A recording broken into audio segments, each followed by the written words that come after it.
ಸ್ನೇಹಿತರೆ, ಶುಭೋದಯ.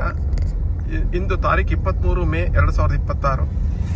ನೋಡಿ, ಕೆಮ್ಮಣ್ಣಗುಂಡಿ, ಕೃಷ್ಣಾಪುರ, ಬಳ್ಳಾಪುರ, ಕಲ್ಲತ್ತಿಪುರ.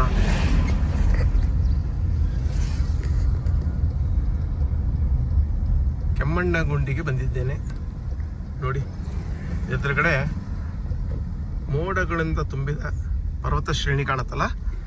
ಕೆಮ್ಮಣ್ಣಗುಂಡಿ, ಬಾಬಾ ಬುಡನ್ಗಿರಿ, ಕಲ್ಲತ್ತಗಿರಿ, ಸೀತಾಳಯ್ಯನಗಿರಿ, ಮುಳ್ಳಯ್ಯನಗಿರಿ ಎಲ್ಲ ಗಿರಿಶಿಖರಗಳ ಒಂದು ಸಂಗಮ ಇಲ್ಲಿ.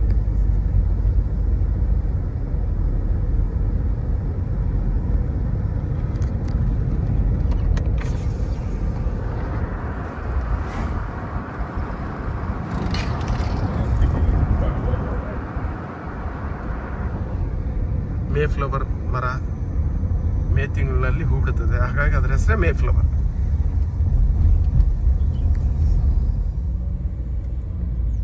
ನೋಡಿ, ಮೋಡಗಳು ಮುತ್ತಿಕ್ತಾ ಇದೆ. ಬಹಳ ಹಿಂದೆ ಇಲ್ಲಿ ಕಬ್ಬಿಣದ ಅದಿರುಗಳನ್ನು ತೆಗಿತಾ ಇದ್ರು. ಅದಿರಿನ ನಿಕ್ಷೇಪ ಬಹಳ ಯಥೇಚ್ಛವಾಗಿತ್ತು. ಈ ಅದಿರನ್ನು ತೆಗೆದು ಭದ್ರಾವತಿಯಲ್ಲಿ ಇರ್ತಕ್ಕಂತಹ ವಿಶ್ವೇಶ್ವರಯ್ಯ ಐರನ್ ಸ್ಟೀಲ್ ಉಕ್ಕಿನ ಕಾರ್ಖಾನೆಗೆ ತಣಿಗೆ ಬೈಲಿನಿಂದ ರೈಲ್ ಮುಖಾಂತರ ಸಪ್ಲೈ ಆಗ್ತಾ ಇತ್ತು, ಸರಬರಾಜು ಆಗ್ತಿತ್ತು. ಕೆಮ್ಮಣ್ಣಗುಂಡಿಯಿಂದ ತಣಿಗೆ ಬೈಲಿಗೆ ಕಬ್ಬಿಣದ ಅದಿರು ರೋಪ್ ವೇ ಮುಖಾಂತರ ಬರ್ತಾ ಇತ್ತು. ನಾನು ಬಾಲ್ಯದಲ್ಲಿ ನೋಡಿದ್ದೇನೆ. ಈಗೆಲ್ಲ ಇದು ಸಂರಕ್ಷಿತ ಪ್ರದೇಶವಾಗಿದ್ದರಿಂದ ಇಲ್ಲಿ ಅದಿರನ್ನು ಹೆಕ್ಕುವ ಅಥವಾ ತೆಗೆಯುವ ಪ್ರಕ್ರಿಯೆಯನ್ನು ಸಂಪೂರ್ಣವಾಗಿ ನಿಷೇಧಿಸಿದ್ದಾರೆ. ಕಾಲಕ್ರಮೇಣ VISL ಅಂದ್ರೆ ಭದ್ರಾವತಿಯ ಉಕ್ಕಿನ ಕಾರ್ಖಾನೆ ಕೂಡ ಬಂದಾಯಿತು.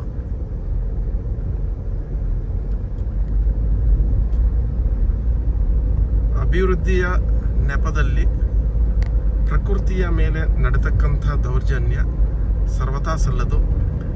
ಪ್ರಕೃತಿ ಸ್ವಯಂ ತಾನೇ ಈ ಗಿರಿಶಿಖರ, ಇಲ್ಲಿರ್ತಕ್ಕಂಥ ಹಸಿರು, ವೃಕ್ಷ ಸಂಪತ್ತು, ಪ್ರಾಣಿ ಸಂಪತ್ತನ್ನು ತಯಾರು ಮಾಡಿದೆ. ಇದನ್ನು ನಾವು ಮಾನವ ಪುನಃ ನಿರ್ಮಾಣ ಮಾಡಲು ಆಗೋದಿಲ್ಲ. ಈ ಒಂದು ಸೂಕ್ಷ್ಮ ವಿಚಾರಗಳನ್ನು ನಾವು ಮನಗಟ್ಟಬೇಕು. ಹಲವಾರು ಪೀಳಿಗೆಗಳು ಇದನ್ನು ನೋಡಿ, ಇದರ ಸೌಂದರ್ಯವನ್ನು ಅನುಭವಿಸಿ, ಇದರಿಂದ ಬರ್ತಕ್ಕಂತಹ ಪ್ರಯೋಜನ ಏನಂತ ಹೇಳಿದ್ರೆ ನೈಸರ್ಗಿಕ ಸಂತೋಲನ. ಒಂದು ಆಮ್ಲಜನಕವಾಗ್ಬೋದು, ಅಥವಾ ಪ್ರತಿಯೊಂದು ಕೂಡ ಒಂದು ವೃಕ್ಷವಾಗ್ಬೋದು, ಗಿಡ ಮರವಾಗ್ಬೋದು, ಪ್ರಾಣಿ ಆಗ್ಬೋದು, ಪಕ್ಷಿ ಆಗ್ಬೋದು, ಒಂದು ಉದ್ದೇಶದಿಂದ ಅದರ ಜೀವನ ನಡೆಯುತ್ತೆ. ಇದಕ್ಕೆ ನಾವು ಲೈಫ್ ಸೈಕಲ್ ಅಂತ ಹೇಳ್ತೀವಿ.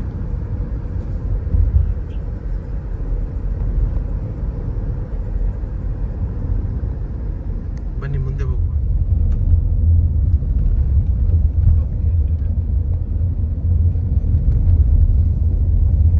ನೋಡಿ, ಕಾಫಿ ಎಸ್ಟೇಟ್. ನೀವು ಇತಿಹಾಸದ ಪುಟವನ್ನು ಕೆದಕಿದರೆ ಕೆಮ್ಮಣ್ಣಗುಂಡಿ ಪ್ರಾಂತ, ಬಾಬಾ ಬುಡನ್ಗಿರಿಯಲ್ಲಿ ಕಾಫಿ ಹೇಗೆ ಬಂತೆ ಅನ್ನೋದಕ್ಕೆ ಸ್ಪಷ್ಟವಾದ ನಿದರ್ಶನಗಳಿದೆ. ಓದಿ ತಿಳಿದುಕೊಳ್ಳಿ. ನಾವು ಪರ್ವತ ಶ್ರೇಣಿಯ ಬುಡದಲ್ಲಿದ್ದೇವೆ. ಇಲ್ಲಿಂದ ನಿಧಾನವಾಗಿ ಕೆಮ್ಮಣ್ಣಗುಂಡಿ ಪರ್ವತದ ಮೇಲೆ ನಮ್ಮ ವಾಹನ ಚಲಿಸುತ್ತೆ. ಸುತ್ತ ಇಕ್ಕೆಲೆಗಳಲ್ಲೂ ಹಸಿರು, ಹಸಿರಿನ ನಡುವೆ ಕಾಫಿ ತೋಟ. ಇಳೆ ಮಳೆಗಾಗಿ ಹಾತೊರಿತಾ ಇದೆ. ಇಲ್ಲಿ ಒಳ್ಳೆ ಮಳೆ ಆಗಿಲ್ಲ, ಪೂರ್ವ ಮುಂಗಾರಿನ.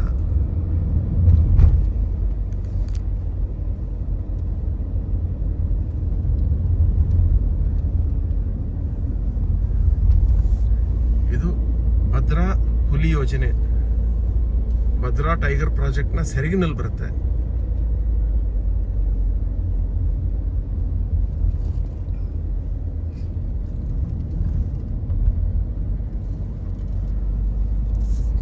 ನೋಡಿ, ಇಲ್ಲಿ ಬಲಭಾಗದಲ್ಲಿ ಹೋದರೆ ಪ್ರಸಿದ್ಧವಾದ ಕಲ್ಲತ್ತಗಿರಿ ಜಲಪಾತ ಹಾಗೂ ದೇವಸ್ಥಾನ, ವೀರಭದ್ರೇಶ್ವರ ದೇವಸ್ಥಾನ. ಮುಂಗಾರು ಮಳೆ ಆರಂಭವಾಗಿ ಚಿಕ್ಕಮಗಳೂರು ಜಿಲ್ಲೆಯನ್ನು ಪ್ರವೇಶ ಮಾಡಿ ನಂತರ ಬಯಲು ಸೀಮೆಯನ್ನು ದಾಟುವಾಗ ಕೆಮ್ಮಣ್ಣುಗುಂಡಿ ಬಾಬಾ ಬುಡನ್ಗಿರಿ ಪರ್ವತ ಶ್ರೇಣಿ ಬರುತ್ತೆ. ಇಲ್ಲಿ ಮಳೆಯ ಸಿಂಚನ ಆದಾಗ ಕಲ್ಲತ್ತಗಿರಿ ಜಲಪಾತಕ್ಕೆ ಜೀವ ಕಳೆ ಬರುತ್ತೆ.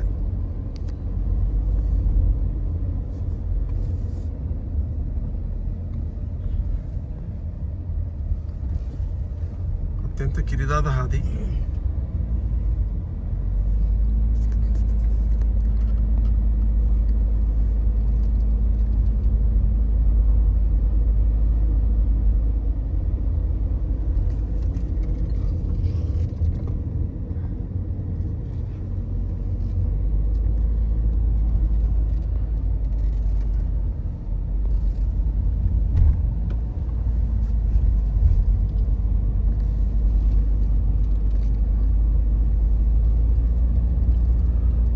ಡೊಂಕಿನ ಬಳಕುವ ಸೊಂಟದ ಹಾಗೆ ರಸ್ತೆ ಸಾಗ್ತಾ ಇದೆ.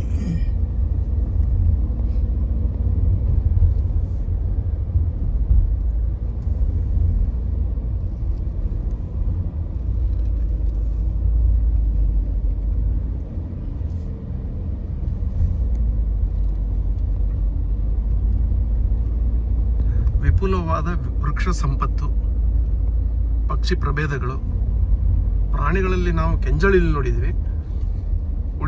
ಉಳಿದ ಪ್ರಾಣಿಗಳು ಬಹುತೇಕ ಹಗಲೊತ್ತಿನಲ್ಲಿ ವಿರಳವಾಗಿ ಕಾಣಸಿಗುತ್ತೆ.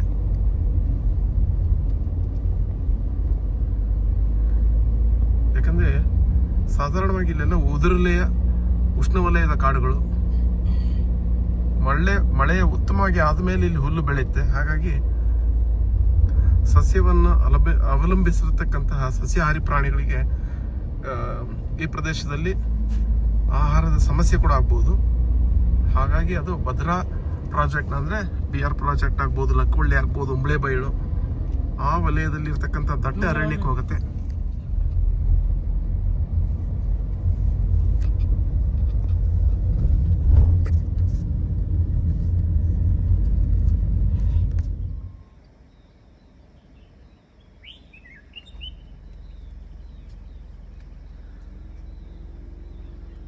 ಹಕ್ಕಿಗಳ ಚಿಲಿಪಿಲಿ, ದೂರದಲ್ಲಿ ಮುನಿಯ ಹಕ್ಕಿಗಳ ಗುಂಪು, ಅದರ ಕೂಗು, ಬುಲ್ಬುಲ್ನ ಕೂಗು.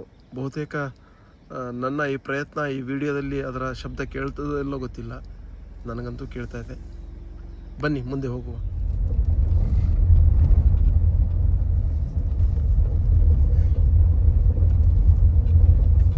ಸರಿಸುಮಾರು 2 ವರ್ಷದ ಹಿಂದೆ ಈ ಪ್ರದೇಶದಲ್ಲಿ ಬಹಳ ಮಳೆಯಾಗಿತ್ತು.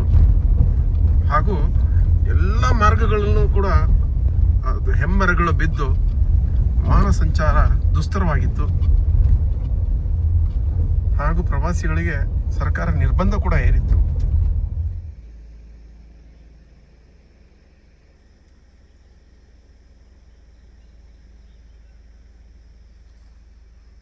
ಸ್ನೇಹಿತರೆ, ಕೆಮ್ಮಣ್ಣುಗುಂಡಿಯ ಒಂದು ವಿಹಂಗಮ ನೋಟ.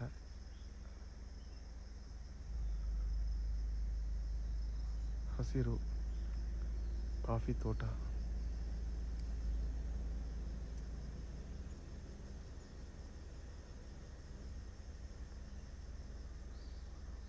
ಮೋಡವನ್ನು ಚುಂಬಿಸಲು ಹಾತೊರೆಯುತ್ತಿರುವ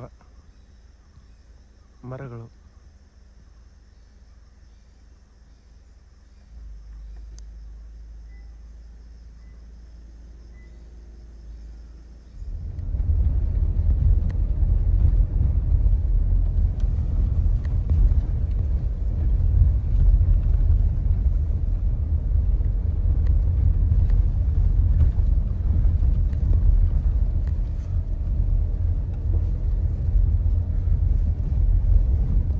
ಇಲ್ಲಿ ಬಹುತೇಕ ಸಿಲ್ವರ್ ಓಕ್ ವೃಕ್ಷಗಳನ್ನು ಸಹ ನೀವು ನೋಡ್ಬೋದು. ನಾವು ಗಾಳಿ ಮರ ಅಥವಾ ಸರ್ವೆ ಮರ ಅಂತ ಹೇಳ್ತೀವಿ. ಅದು ತೆಳುವಾದ ನೆರಳನ್ನು ಕಾಫಿ ಗಿಡಗಳಿಗೆ ಕೊಡುತ್ತೆ. ಆ ಉದ್ದೇಶದಿಂದ ಹಿಂದೆ ಬೆಳೆಸಿದ್ದಾರೆ ಇಲ್ಲಿ.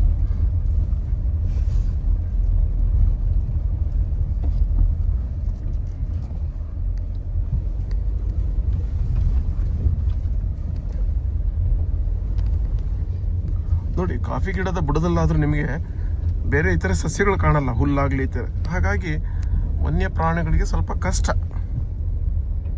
ಜಿಂಕೆ ಆಗ್ಬೋದು, ಕಡವೆ ಆಗ್ಬೋದು.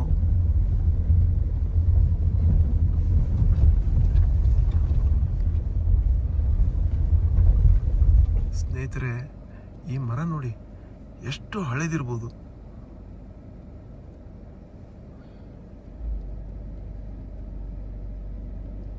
ಅದರ ಗಾತ್ರ ಆಂಗ್ಲ ಭಾಷೆಯಲ್ಲಿ ಗಿರ್ತ್ ಅಂತ ಹೇಳ್ತಾರೆ.